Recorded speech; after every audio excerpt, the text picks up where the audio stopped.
पती आणि पत्नीमधल्या वादादरम्यान पतीनं थेट स्वतःवरच गोळीबार केलेला आहे। याच्यामध्ये हा पती गंभीर जखमी झाल्याची माहिती समोर येते। ही घटना कसबा पेठ मधली असून कौटुंबिक वादातनं हा गोळीबार झाल्याची माहिती आहे।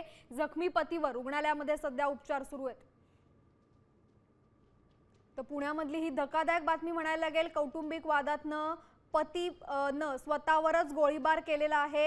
याच्यामध्ये हा पती जखमी झालेला आहे, त्याच्यावर रुग्णालयामध्ये उपचार सुरू आहे। कसबा पेठेतली ही घटना आहे।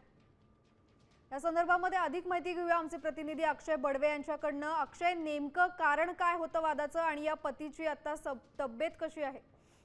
पुण्यातल्या कसबा पेठ परिसरातनं अत्यंत धक्कादायक ही घटना म्हणावी लागेल, कारण पती पत्नीतील कौटुंबिक वाद जो आहे तो विकोपाला गेल्यानंतर हा गोळीबाराचा प्रकार जो आहे घडलेला आहे।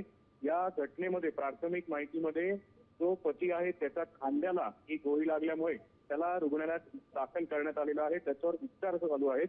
त्या पती पत्नीमध्ये आज सकाळी कुठल्या तरी कारणावरून वाद झाला आणि हा वाद अत्यंत टोकावला गेला आणि थेट या पतीने स्वतःवर गोळी झाडली अशी देखील माहिती सूत्रांनी दिली। या प्रकरणी आता पोलिसांकडून तपास जो आहे तो सुरू झालेला आहे। अक्षय, धन्यवाद तुम्ही दिलेल्या सविस्तर माहितीसाठी। तर पुण्यामध्ये पती पत्नीच्या वादादरम्यान गोळीबार झालेला।